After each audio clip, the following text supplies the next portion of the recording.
we had very good discussions today, but we didn't discuss Canada. Thank you.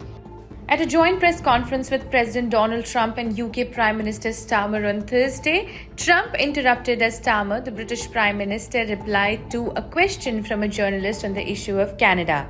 It appears Trump's "that's enough" remark was directed at the reporter who was attempting a follow-up question.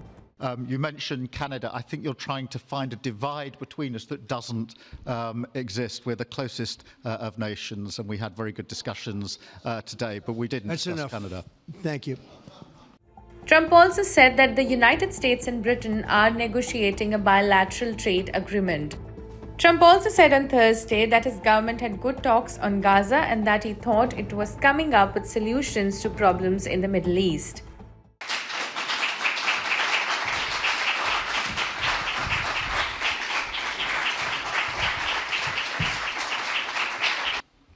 It's a rough situation, but I think we're going to make it much better. And I think that we've had a huge impact on that since we've been in just the 4 weeks.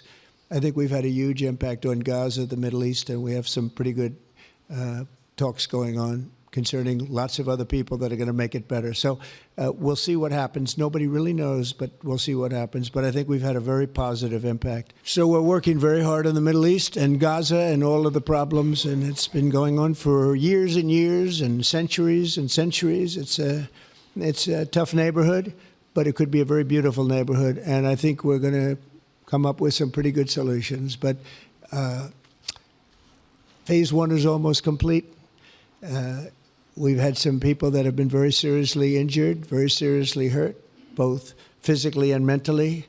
I had historic back-to-back calls with President Putin, very successful calls, I might add, and President Zelensky. And my team also spoke with the Secretary General of NATO on numerous occasions, and we're working very hard to get that war brought to an end.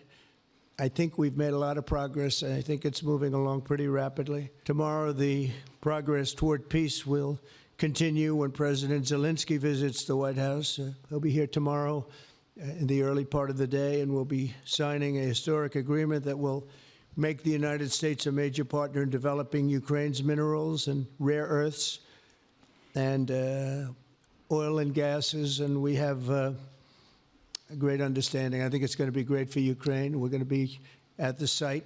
The American taxpayers will now effectively be reimbursed for the money and hundreds of billions of dollars poured into helping Ukraine defend itself, which by and of itself is a very worthy thing to do. Additionally, the minerals agreement will provide the basis for a more sustainable future relationship between the United States and Ukraine. As I discussed with Prime Minister Starmer, the next step we're making is toward a very achievable ceasefire. We hope that that can happen quickly because thousands of young people, in this case, we're not talking about Americans, we're talking about Ukrainians and Russians are being killed every week.